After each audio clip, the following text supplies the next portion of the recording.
Men boshimni yuvib chiqay bitta. Ada shampun qolmagan uyda. Shampun nima kerak menga? Bugungi temamiz kal akalar. Boshladik. Bugun ishlarim yaxshi bo'ldi. Men senga ko'ylak olasan. Rahmat adasi. Kal akalar va ish kal bilan zo'r kelishadi. Doim birga yurishadi. Eringiz kal bo'lsa, ob-havoni oldindan biladi. Yomg'ir yog'ibdimi? Yo'q-e.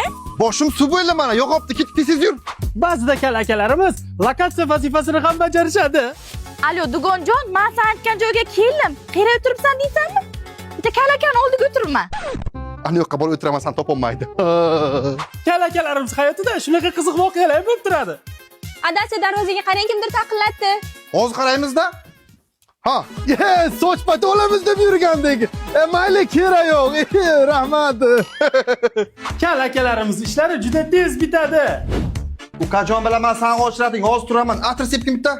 Ana böyle o'tirki. Kal akalar shunaqa o'ziga o'xshaganlarni ko'rishni yaxshi ko'radi. Muzika eshitaylik. Ana. Kal akalar o'tmishlarni unchalik ham xushlashmaydi. Adasi qarang, to'yimizda sochingiz ko'p bo'lgan ekan-a? Bor ovqatingni qilsan nima ishing bor-ey? Xo'p.